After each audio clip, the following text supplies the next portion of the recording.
ये आकाशवाणी है।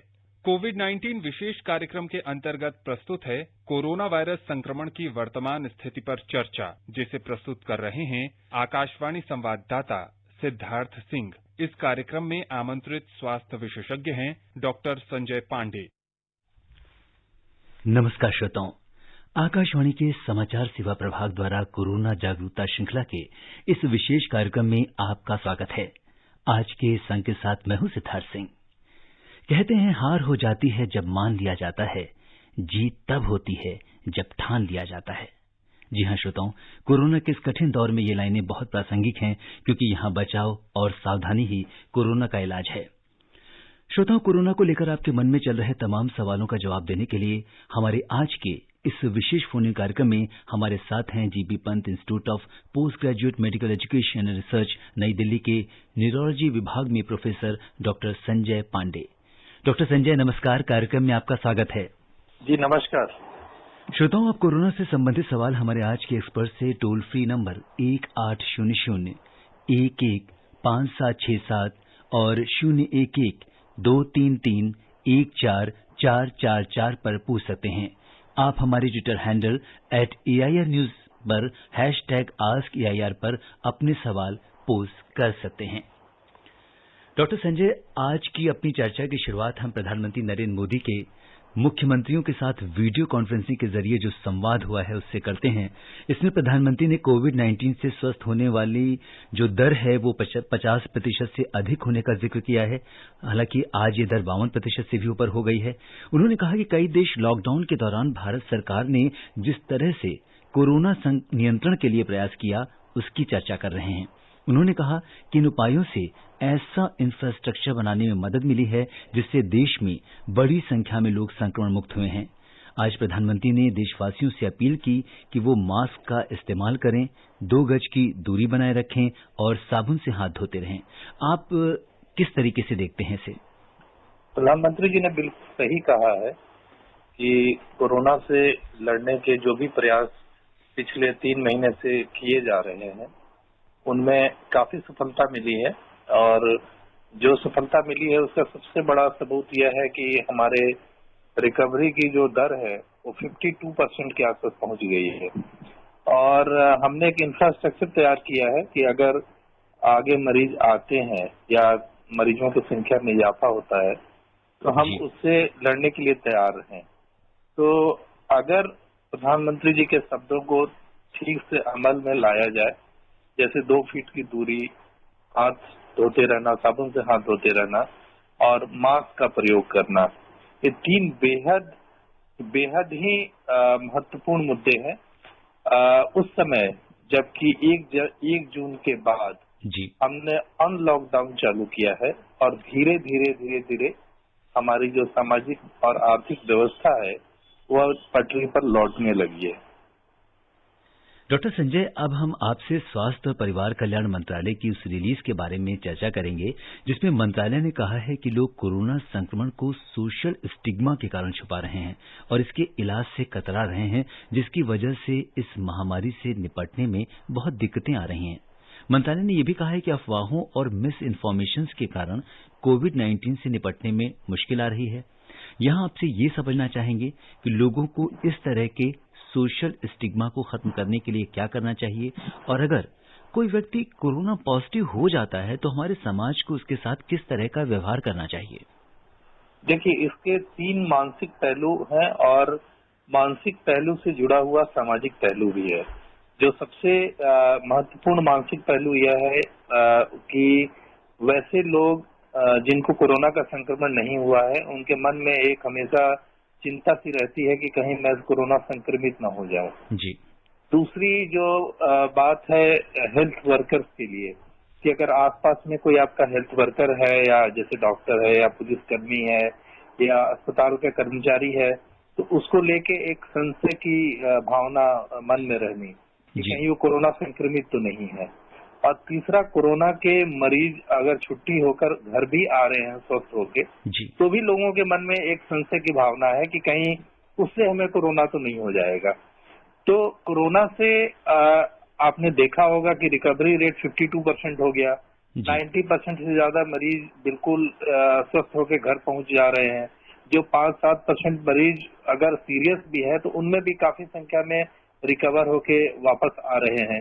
तो अगर किसी बीमारी के सक्सेस रेट 95% के आसपास है तो उसमें किस तरह का भय, किस तरह का संशय, और इससे नुकसान यह हो रहा है कि एक डर का माहौल बना हुआ है और एक भय का माहौल बना हुआ है, और इस डर और भय के माहौल से धीरे धीरे लोगों में जागरूकता जो आनी चाहिए थी उतनी नहीं आ रही है। जी डॉक्टर संजय, इस समय कोरोना के बहुत सारे ऐसे मरीज हैं जो घर में ही आइसोलेशन में रहकर कोरोना की जंग लड़ रहे हैं।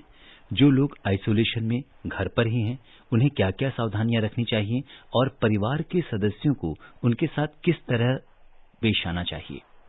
अगर घर में आइसोलेशन का मरीज परिवार का इकलौता सदस्य है जो कि कोरोना से संक्रमित है जी, तो उसे अपने एक कमरे में आइसोलेट कर लेना चाहिए और किसी सदस्य से मिलने जुलने की कोशिश नहीं करना चाहिए। वो इस तरह के रूम में अपने आप को आइसोलेट करे जहां उसके लिए अलग से बाथरूम की व्यवस्था हो और खाने पीने की व्यवस्था हो। और अगर वो अपने आप को आइसोलेट करने में कामयाब होता है जी, तो यह संक्रमण न तो उसके परिवार में फैलेगा और न ही आसपास फैलेगा। हाँ, मरीज को इस बात की जरूर सावधानी रखनी है कि अगर उसका तापमान ज्यादा बढ़ता है या अगर उसका शरीर नीला पड़ता है या उसे सांस में दिक्कत होती है या बेचैनी होती है या कुछ कंफ्यूजन होता है दिमाग में, जैसे कई बार फीवर बहुत हाई ग्रेड पहुंच जाता है तो एक कंफ्यूजन की समस्या आती है, इस तरह के कोई भी लक्षण अगर उसे दिखे तो तुरंत प्रयास करे कांटेक्ट करने का डॉक्टर से या आसपास के अस्पताल से, या उसके घर के लोगों को अस्पताल से कांटेक्ट करना चाहिए और अगर जरूरत पड़ती है तो उसे भर्ती कराना चाहिए। और डॉक्टर साहब, इसमें आजकल एक नया जो सिम्टम देखने में आ रहा है कि लोगों की जो सूंघने की क्षमता है या टेस्ट करने की क्षमता है उसमें भी कुछ कमी आ जाती है। हाँ, ये कई ऐसे रिसर्च अभी आए हैं सामने जिसमें यह देखा गया कि कोरोना वायरस का जब संक्रमण होता है तो कुछ संक्रमण उस जगह पहुंच जाता है जहां से हमारा ब्रेन टेस्ट और स्मेल को कंट्रोल करता है, और इसकी वजह से जो सूंघने की क्षमता है वो कम हो जाती है। और सबसे इसमें दिलचस्प पहलू यह है कि यह सूंघने और टेस्ट वाली क्षमता जो है वो प्रारंभिक लक्षण है। इसका मतलब है कि जो कोरोना के बाकी लक्षण हैं उनके पहले यह लक्षण आता है। तो अगर इस तरह के लक्षण आपको पहले से आ रहे हैं और आपका कोरोना के किसी मरीज से संक्रमण हुआ है तो हो सकता है कि आपको आने वाले 1, 2 या 3 दिन में कोरोना का इन्फेक्शन हो जाए, बट यह जरूरी नहीं है। ऐसा नहीं है कि अगर आपको सूंघने की क्षमता कई और वजहों से भी कम हो सकती है, जैसे आपको सर्दी जुकाम नॉर्मल होता है उसमें भी कम हो जाती है, या जो स्मोकर होते हैं या पॉल्यूशन के एनवायरनमेंट में रहते हैं या जिनको पहले हेड इंजरी हुई है तो उनमें भी सूंघने की क्षमता कम हो जाती है। तो इसका कोई ऐसा स्पेसिफिक वैल्यू नहीं है जी, लेकिन हाँ, अगर आपको हाल फिलहाल में इस तरह की सिम्टम्स आते हैं तो उसकी जरूर वैल्यू है। डॉक्टर संजय, आपका न्यूरोलॉजी में बहुत लंबा अनुभव रहा है। हम आपसे ये जानना चाहेंगे कि जबकि कोरोना का मरीज घर पर या अस्पताल में आइसोलेशन में रहता है तो यहाँ पर ये जंग उसे खुद अकेले ही लड़नी पड़ती है। हमारे देश में एक परंपरा रही है कि जब हम बीमार होते हैं तो अस्पताल में हमारे परिजन हमारा हौसला बढ़ाने के लिए हमारे साथ होते हैं, लेकिन यहाँ पर हम बिल्कुल अकेले हैं। ऐसे में मरीज की मानसिक स्थिति कैसी होती है और वो उस मेंटल ट्रॉमा से कैसे बाहर आ सकता है? देखिए, आजकल तो मोबाइल का जमाना है और अगर मरीज अकेले भी है तो मोबाइल से परिवार के सदस्यों, मित्रों और बाकी रिश्तेदारों से जो कि दूसरे शहर में है उनसे भी कांटेक्ट कर सकता है। और आजकल तो हर मोबाइल पे वीडियो फोन की सुविधा उपलब्ध है, वो वीडियो फोन के द्वारा अपने परिवार के सदस्यों और डॉक्टर्स या जो भी रिश्तेदार हैं उनसे कांटेक्ट करना चाहे वो कर सकता है। तो हाँ, हौसला बढ़ाने की जरूरत है और जो अंदर एक चिंता और भय का माहौल है उसको दूर करने की जरूरत है। और जैसा मैंने कहा कि फोन के माध्यम से या वीडियो फोन के माध्यम से वो कांटेक्ट में रहे और परिवार के सदस्यों का भी दायित्व है, रिश्तेदारों का भी दायित्व है कि मरीज का हौसला बढ़ाएं और उसे किसी भी तरह के मानसिक अवसाद की तरफ न धकेलें। और डॉक्टर, हम ये भी जानना चाहते हैं कि हम ये कहते हैं कि अगर हमारा मन प्रसन्नचित्त होता है तो हमारे अंदर, हमारे शरीर में बहुत सारे गुड हार्मोन्स बनते हैं जो हमारी रोग प्रतिरोधक क्षमता को बढ़ाते हैं और उस बीमारी से लड़ने के लिए हमारे शरीर में और ज्यादा एंटीबॉडीज प्रोड्यूस करते हैं। ये बात कहाँ तक सच है? जी, ये बिल्कुल सही है कि अगर हम एक भय और चिंता के माहौल में रहते हैं तो उसमें हमारे बॉडी में कुछ जैसे कोर्टिजोल का सिक्रेशन बहुत ज्यादा होता है, और कोर्टिजोल का सिक्रेशन अगर बहुत ज्यादा होता है तो उसमें कई बार अनायास ही मरीज में रोग से लड़ने की क्षमता कई बार कम हो जाती है जी। लेकिन आपने जैसा कहा कि अगर आप खुशनुमा माहौल में रहते हैं या पॉजिटिव एटमॉस्फेयर में रहते हैं तो उसमें एक अंदर से एक इम्यून सिस्टम जो है वो बेहतर डेवलप होता है और इससे हमें रोग से लड़ने की क्षमता जो है वो ज्यादा मिलती है। और डॉक्टर साहब, इस बीच हमारे बहुत सारे श्रोता हैं जो हमसे जुड़ रहे हैं और सबसे पहले हम रुख करेंगे उत्तर प्रदेश का, जहां से हमारे साथ जुड़ चुके हैं राजन मिश्रा जी। हेलो राजन जी, नमस्कार। कार्यक्रम में आपका स्वागत है जी। सर, मेरा सवाल है कि पहले ऐसा अनुमान लगाया जा रहा था कि हो सकता है गर्मी में कोरोना कुछ कम हो, लेकिन सर इससे कुछ फर्क पड़ा नहीं और सर मानसून अपना आ गया साहब, तो इसमें कोरोना देखने से थोड़ा बढ़ ही जा रहा है। क्या सर ऐसा अनुमान हो सकता है कि आगे ठंडी आने वाला है तो कुछ कम होगा या क्या होगा सर? देखिए, जहाँ तक कोरोना के ऊपर मौसम का प्रभाव है, क्योंकि कोरोना एक नया वायरस है, इसके बारे में सिर्फ 6 महीने का ही अनुभव है हमारे पास, तो अभी किसी को नहीं पता कि कोरोना कितने डिग्री टेम्परेचर पर कोरोना का वायरस मरता है। हाँ, आपका अनुमान बिल्कुल सही था। ऐसा लगा था कि जब हमारा टेम्परेचर 40, 42, 45 के आसपास जाएगा तो संक्रमण दर कम होगा, लेकिन अगर आप भारत में संक्रमण दर देखें यूरोप की तुलना में तो अभी भी यह कम है। तो आगे जाकर इसका क्या बिहेवियर होगा अभी से अनुमान लगाना मुश्किल है, लेकिन ये जरूर है कि कोरोना के ऊपर जो टेम्परेचर का इफेक्ट है इसके ऊपर और स्टडी करने की जरूरत है। और डॉक्टर साहब, उत्तर प्रदेश के बाद अब हम रुख करेंगे हिमाचल प्रदेश का, जहां से हमारे साथ कार्यक्रम में जुड़ चुके हैं अजय कुमार जी। हेलो अजय जी, नमस्कार। कार्यक्रम में आपका स्वागत है। नमस्कार सर जी, अपना सवाल पूछिए। सर, कोरोना की वैक्सीन कब तक बनेगी? जी, कोरोना की वैक्सीन पे बहुत सारी यूनिवर्सिटीज में ट्रायल चल रहे हैं, जैसे ऑक्सफोर्ड यूनिवर्सिटी ब्रिटेन में ट्रायल चल रहा है और national institute of health US में ट्रायल चल रहे हैं। तो 3 या 4 वैक्सीन के ट्रायल्स काफी एडवांस स्टेज में पहुंच चुके हैं, लेकिन वो कमर्शियली कब तक अवेलेबल होगा इसके बारे में अभी तक किसी को जानकारी नहीं है। और हमारा अनुमान है कि हमें हो सकता है कि आगे आने वाले 1, 2, 3 महीने में कुछ ऐसी खबरें मिलनी चाहिए जिससे पता चल पाएगा कि ये वैक्सीन कब तक अवेलेबल होगा। जी। और डॉक्टर साहब, आपसे ये अभी हम आइसोलेशन की बात कर रहे थे, जहां कोरोना टेस्ट के पॉजिटिव आने पर मरीज आइसोलेशन में जाते हैं, वहीं उन मरीजों के संपर्क में आने पर बहुत सारे लोग क्वारंटीन में रहते हैं। यहाँ आपसे ये समझना चाहेंगे कि क्वारंटीन हुए लोगों को क्या क्या सावधानियां रखनी चाहिए?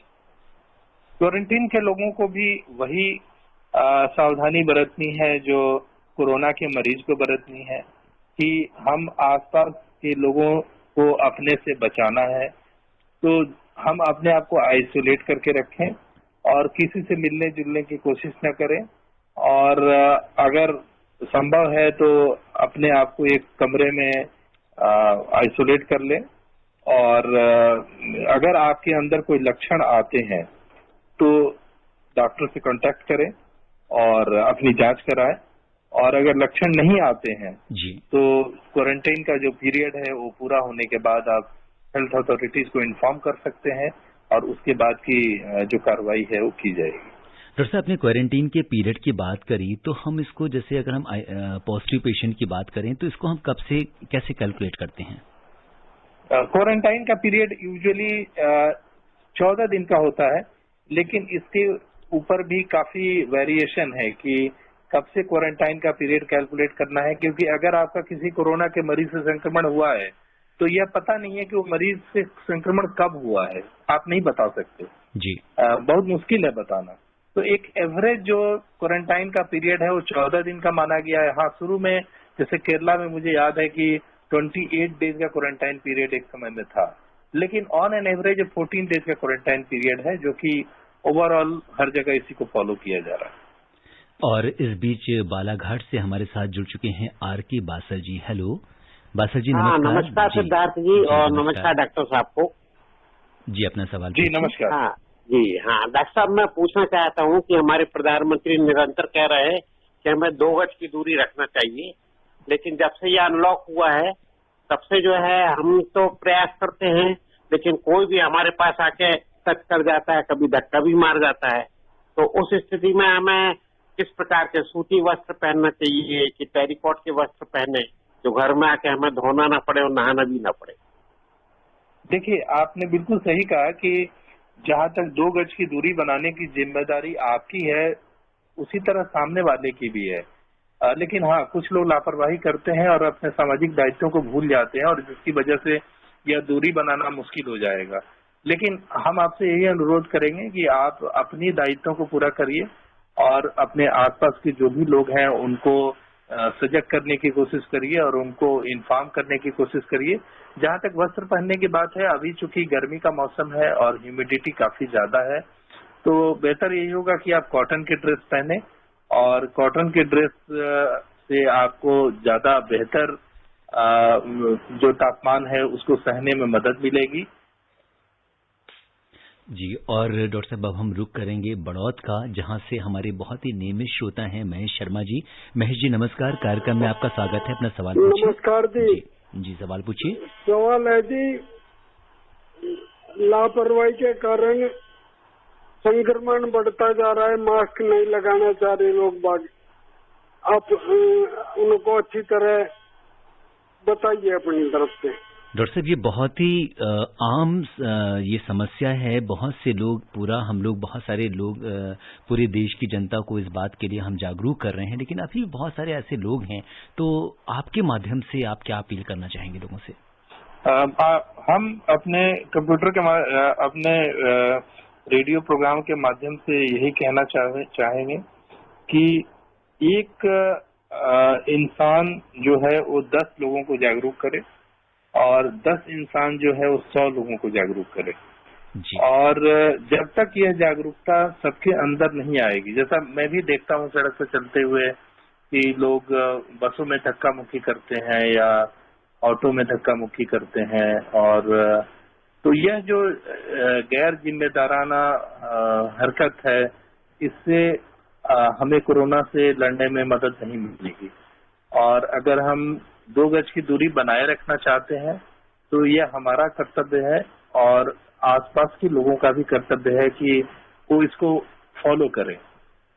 जी, और डॉक्टर साहब इस पे चर्चा जारी रखेंगे। इस बीच एक फोन कॉल और ले लेते हैं मध्य प्रदेश से मांगेलाल जी।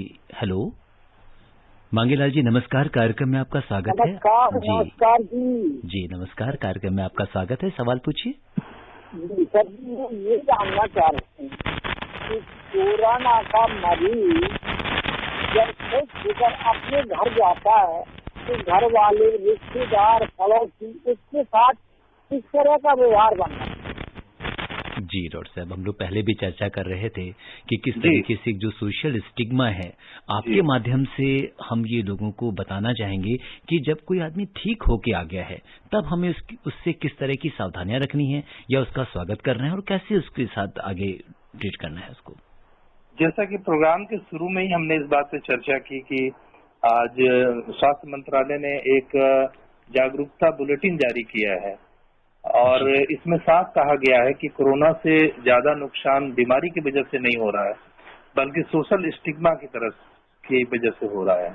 तो कोरोना का मरीज जब घर वापस आता है तो उसके साथ वही व्यवहार करना चाहिए जैसा कि एक आम इंसान के साथ करना चाहिए। आपने देखा होगा कि कोरोना का मरीज कई जगह जब उनकी छुट्टी होकर घर जाते हैं तो उनके ऊपर फूलों की बारिश होती है, तो एक व्यवहार वो भी है। तो उससे हमें एक सीख लेनी चाहिए कि कोरोना से जो जीत कर वापस आ रहा है वो उतना ही नॉर्मल है जितना आप नॉर्मल है, तो उसके साथ भेदभाव क्यों। डॉक्टर साहब, आपके अस्पताल में भी जैसा कि बहुत सारे वीडियोस में और हमने अपनी चर्चा के दौरान भी ये समझा है, देखा है कि जब भी कोई कोरोना का मरीज ठीक होकर जब हॉस्पिटल से डिस्चार्ज होता है तो पूरा मेडिकल स्टाफ वहां पे जो भी होता है वो उनका तालियों से स्वागत करता है, उनका उत्साहवर्धन करता है और बड़े ही इमोशनल तरीके से एक हॉस्पिटल से विदाई दी जाती है उनके आने वाले भविष्य के लिए। जी बिल्कुल, आप सही कह रहे हैं कि अगर कोरोना का एक मरीज या 2 मरीज अगर डिस्चार्ज होकर घर जा रहे हैं तो यह एक सबक है बाकी लोगों के लिए कि कोरोना एक ऐसा संक्रमण है जिसमें ज्यादा संभावना यही है कि आप बिल्कुल स्वस्थ रहेंगे और अगर आप बीमार पड़ भी जाते हैं तो आप ठीक हो जाएंगे और ठीक होके घर जाएंगे। तो इस तरह का संदेश देने से लोगों में जो कोरोना के प्रति भय और एंजाइटी का माहौल है उससे लड़ने में काफी सुविधा होगी। जी, और अब हम रुक करेंगे हरियाणा का, जहां से सिरसा से हमारे साथ जुड़ चुके हैं ओम प्रकाश चावला जी। ओम प्रकाश जी नमस्कार, कार्यक्रम में आपका स्वागत है। अपना सवाल धन्यवाद। मैं ये पूछना चाहता हूँ, यदि हम एक पूरे भारत के देश की जो 3 मेंबर काम करें, यदि एक परिवार का जो जिसको मान लो मुझे मामूली कोई माइल्ड प्रॉब्लम हो गई है, खांसी जुकाम हुआ है, यदि मैं अपने आप को थोड़ा आइसोलेट कर लूं या मेरा परिवार भी इतना सतर्क रहे कि मेरा परिवार भी मुझे जो है सावधान करे, भी सहयोग दे सरकार डॉक्टरों तक बताने के लिए, दूसरा पड़ोसी, यदि हम 3 आदमी समझ जाएं तो जो है जो जांच प्रक्रिया है इसको बहुत कम से कम हो और सफलता भी हमारी शीघ्रता पूर्वक हो। कृपया आप इस पर अपना प्रतिक्रिया व्यक्त करें। धन्यवाद सर। धन्यवाद जी, आपने बिल्कुल सही कहा कि अगर एक आदमी कई लोगों को शिक्षित करे और एक आदमी कई लोगों को जागरूक करे, हाँ जी, तो कोरोना से लड़ने में ज्यादा मदद मिलेगी। और आज जो प्रधानमंत्री का वक्तव्य आया बिल्कुल उसी दिशा में आया है। अच्छा, एक सर मैं और बात कहना चाहता हूँ सर, मतलब मैं ये मानता हूँ कि मैं एलोपैथी का प्रशंसक हूँ और ये मैं कहूँ कि वर्ल्ड का मैं ही एक आदमी आप कहो तो प्रशंसक हूँ। ये देखा गया है कि एलोपैथी के विशेषज्ञों ने काफी बीमारियों पर, जीवन शैली के काफी रोगों पर विजय प्राप्त किया है, ओनली प्रिकॉशन पर।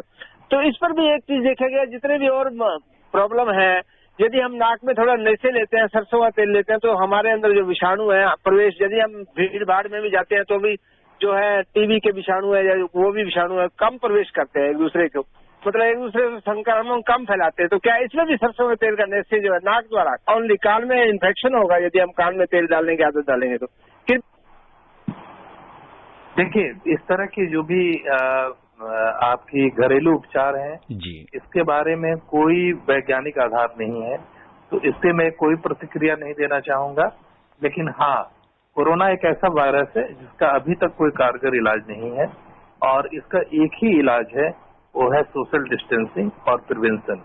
और अगर कोरोना का प्रिवेंशन संभव है तो उसी दिशा में काम करना चाहिए। लेकिन हाँ, अगर किसी को कोरोना हो भी जाता है तो उसमें घबराने की जरूरत नहीं है, उसमें कोई पैनिक क्रिएट करने की जरूरत। बिल्कुल डॉक्टर साहब, आपने एकदम सही बात कही। और इस समय हमने देखा कि कोरोना में किस तरह से पूरा आयुष मंत्रालय भी, चाहे हम आयुर्वेद की बात करें, होम्योपैथी की बात करें, हम जितनी भी तरह की चिकित्सा की बात करें, तो सारे लोग इसमें मिलजुल कर काम कर रहे हैं। हर तरह की जो थेरेपी है वो लोगों को दी जा रही है। और इस बीच अब हम रुक करना चाहेंगे मध्य प्रदेश का, जहाँ से हमारे साथ जुड़ चुके हैं वेद प्रकाश जी। हेलो वेद जी, नमस्कार। नमस्कार, कार्यक्रम में आपका स्वागत है, अपना सवाल पूछिए। हेलो जी वेद जी, हम आपको सुन पा रहे हैं, अपना सवाल पूछिए। मेरा सवाल है जी कि जैसे मैं फिल्मों जिले से बोल रहा हूँ, हिमाचल प्रदेश से। हिमाचल प्रदेश से? जी जी। हाँ जी, वहाँ हमारे 15 किलोमीटर दूर कोई कोरोना के 2 केस आए हुए जी। तो वहाँ जैसे हम लोगों को जानकारी देते हैं, जैसे आपका प्रोग्राम सुनते हैं हम डेली ना, तो वहाँ के गाँव में जानकारी देते हैं। तो कुछ लोग तो नियम का पालन करते हैं, कुछ लोग मानते नहीं, मजाक उड़ाते हैं। तो ऐसे लोगों को आप क्या कहना चाहते हैं, क्या सलाह देना चाहते हैं आप ऐसे लोगों को? जी डॉक्टर साहब, बहुत ये भी एक सामाजिक समस्या है। देखिए, इस तरह के लोग हर जगह हैं, ऐसा नहीं कि सिर्फ आपके मोहल्ले में है। तो इस तरह के लोग हर जगह हैं, तो ये आपकी जिम्मेदारी है कि आप इनको जागरूक करें। कई लोगों को एक बार कहने पे जागरूक होते हैं, कई लोगों को कई बार कहना पड़ता है, लेकिन जागरूकता जरूरी है। और जागरूकता एक इंसान भी कर सकता है, एक इंसान चाहे तो कई लोगों को जागरूक कर सकता है। तो मैं तो आपसे यही अनुरोध करूंगा कि आप सही जानकारी लोगों तक पहुंचाएं। और अगर कोई भ्रम है या कोई अंधविश्वास है तो उससे बचने की सलाह दें। और डॉक्टर साहब, अभी कुछ देर पहले हमारे एक श्रोता ने मास्क के बारे में पूछा था, तो आपसे जानना चाहते हैं कि इसके उपयोग का जो सही तरीका है मास्क को लगाने का, उतारने का, डिकम्पोज करने का, या तो उसके लिए आप क्या कहना चाहेंगे? देखिए, मास्क लगाने और उतारने के बारे में कई बार अखबारों में विज्ञापन के माध्यम से, समाचार पत्रों में या टीवी के माध्यम से सरकार ने लोगों को जागरूक करने की कोशिश की है। मास्क लगाने और मास्क उतारने में सबसे बड़ी जो सावधानी बरतनी है कि मास्क को साफ सुथरा रखना है, और अगर कोशिश करें कि मास्क को हम चेंज करें, और जब भी मास्क लगाएं तो उसको बार बार हाथ से छूने की कोशिश न करें, और अगर हम हाथ से छूते हैं तो वही हाथ आंख में न ले जाएं, क्योंकि कई बार कोरोना का वायरस आंख के थ्रू भी फैलता है जी। तो अगर हम मास्क को पहनते हैं, मास्क को उतारते हैं, तो साफ सफाई का ध्यान रखें और उसको बार बार छूने की कोशिश न करें। और डॉक्टर साहब, जैसे कि आंख से इन्फेक्शन की अभी आपने बात करी, तो क्या इसमें अगर हम चश्मा लगाएं आंखों में जब भी हम घर से बाहर निकलते हैं, तो क्या ये सुविधाजनक होगा बचाव में? देखिए, अगर आपने देखा होगा कि जो हेल्थ वर्कर हैं या पुलिस वाले हैं या जो कोरोना के मरीजों से के साथ काम कर रहे हैं, वो हेड शील्ड लगाते हैं जी। तो हेड शील्ड भी एक तरह का चश्मा ही है जिससे कि आंखों को और नाकों को सुरक्षा मिलती है, लेकिन हेड शील्ड की जरूरत वहीं है जहां आप कोरोना के मरीजों को ट्रीट कर रहे हैं, कोरोना के मरीजों को देख रहे हैं, या ऐसे लोगों के साथ काम कर रहे हैं जिनमें आशंका है कि उनको कोरोना का वायरस हो सकता है। एक आम इंसान को हेड शील्ड लगाने की जरूरत नहीं है। जी। और श्रोताओं, अब समय इजाजत नहीं दे रहा कि हम इस चर्चा को आगे बढ़ाएं। चलते चलते डॉक्टर संजय, आप आकाशवाणी के श्रोताओं को क्या टिप्स देना चाहेंगे, जो इम्पोर्टेंट बातें हैं? मैं टिप्स यही देना चाहता हूं कि कोरोना के बारे में जो भी भ्रम है या जो भी अंधविश्वास है उसको दूर करें और आसपास सही जानकारी पहुंचाएं। जी। और कुछ जो बेसिक एहतियात है वो लोग क्या बरत सकते हैं? बेसिक एहतियात जैसा कि आज प्रधानमंत्री जी ने कहा कि मास्क पहनना, 2 गज की दूरी बनाए रखना और हाथ की सफाई, साबुन से हाथ की सफाई, ऐसा नहीं कि सैनिटाइजर की ही जरूरत है जी। साबुन जो घर में इजिली अवेलेबल है उससे हाथ की सफाई, ये 3 बेसिक कदम है जिससे कोरोना से लड़ने में हमें काफी मदद मिलेगी। डॉक्टर संजय, आप कोविड-19 के इस विशेष कार्यक्रम से जुड़े और आपने हमारे श्रोताओं के प्रश्नों का उत्तर दिया, आपका बहुत बहुत धन्यवाद। धन्यवाद। श्रोताओं, आज के अंक में बस इतना ही। कोरोना के प्रति जागरूकता और सावधानी ही कोरोना से बचाव है, इसीलिए हम आपसे यही अनुरोध करेंगे कि आप अपने आसपास स्वच्छता बनाए रखिए, हाथ धोते रहिए, मास्क पहनिए, सोशल डिस्टेंसिंग का पालन करिए और अपने मोबाइल फोन में आरोग्य सेतु ऐप जरूर डाउनलोड कीजिए, क्योंकि अगर आप इस ऐप को डाउनलोड करेंगे तो ये आपको थोड़ी थोड़ी देर में बताता रहेगा कि आप किसी संक्रमित व्यक्ति के कितने पास हैं और आपका बचाव करेगा, क्योंकि कोरोना के केस में बचाव और सावधानी जितनी आप रखेंगे उतना ही आप सुरक्षित रहेंगे। आप स्वस्थ और सुरक्षित रहते हुए दूसरों को भी सुरक्षित रखें, इसी कामना के साथ दीजिए मुझे अनुमति। नमस्कार। कोविड-19 विशेष कार्यक्रम के अंतर्गत अभी आप सुन रहे थे कोरोना वायरस संक्रमण की वर्तमान स्थिति पर चर्चा, जिसे प्रस्तुत कर रहे थे आकाशवाणी संवाददाता सिद्धार्थ सिंह। इस कार्यक्रम में आमंत्रित स्वास्थ्य विशेषज्ञ थे डॉक्टर संजय पांडे। ये कार्यक्रम आकाशवाणी के समाचार सेवा प्रभाग द्वारा प्रस्तुत किया गया। इसे आप हमारे mobile app news on AIR पर भी सुन सकते हैं। इस कार्यक्रम के संबंध में अपनी प्रतिक्रिया आप हमें ईमेल कर सकते हैं। पता है airnsdtalks@gmail.com। ये कार्यक्रम फिर से सुनने के लिए लॉग ऑन करें हमारी वेबसाइट newsonair.com।